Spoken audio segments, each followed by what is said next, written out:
राजस्थान का मारवाड़ क्षेत्र लोक संस्कृति का एक विशेष ठिकाना माना जाता रहा है।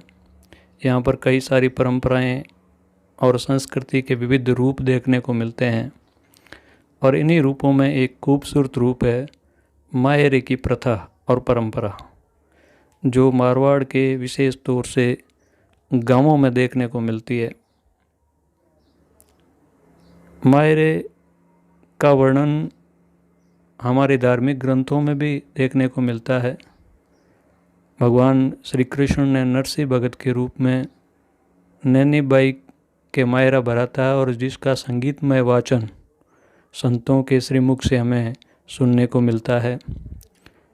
एक ऐसी ही कथा, एक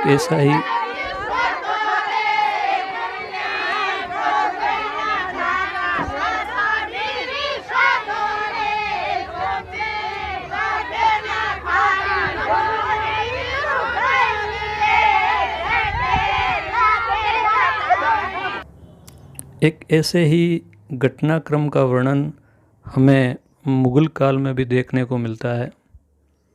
नागौर के जायल और खियाड़ा दो ऐसे क्षेत्र रहे हैं जहाँ पे जायल के धर्मा जाट और खियाड़ा के गोपाल राम जाट दिल्ली दरबार के लिए टैक्स वसूली का काम करते थे, जिसे बिगोडी इकट्ठी करना कहा जाता था। एक दिन वो अपने क्षेत्र की बिगोडी टैक्स इकट्ठा करके ऊँटों पर लादकर दिल्ली जा रहे थे दरबार में जमा करवाने के लिए।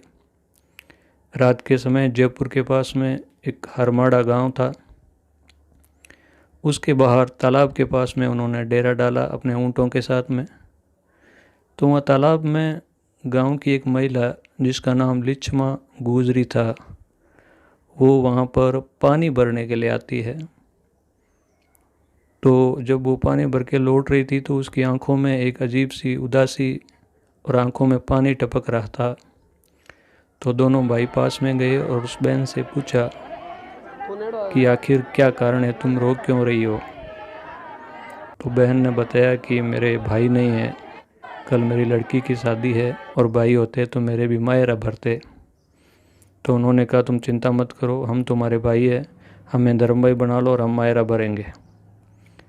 तो उनके कहने पर लिच्छमा गुजरी ने अपनी चूनड़ी को फाड़ करके और उनके हाथों पर कलाई बांधी और उनका भाई बनाया। दूसरे दिन विवाह के दौरान दोनों भाई मायरा भरने के लिए विवाह स्थल पहुंच गए और गांव वालों की, परिवार वालों की अनुमति लेकर के उन्होंने अपनी बहन के मायरा भरा और जो संपत्ति वो ऊँटों पे लाद के लाए थे, गहना, सोना, चांदी, आभूषण, सिक्के, वो सारे के सारे बहन के मायरे में भर दिए।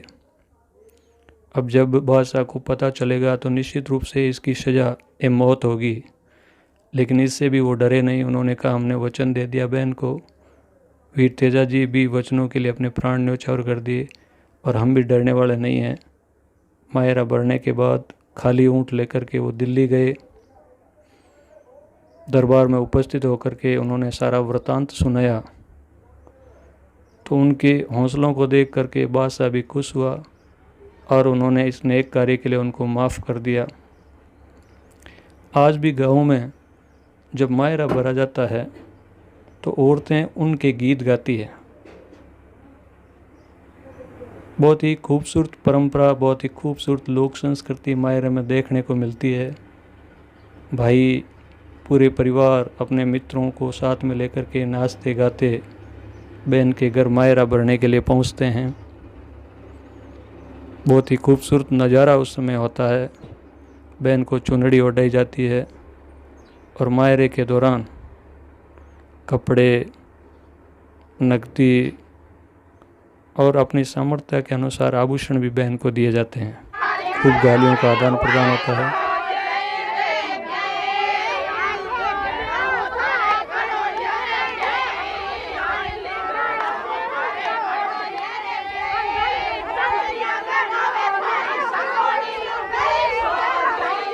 देखिए किस प्रकार से गीतों की बौछारें देखने को मिल रही है। अगर वीडियो अच्छा लगे तो शेयर करें। धन्यवाद।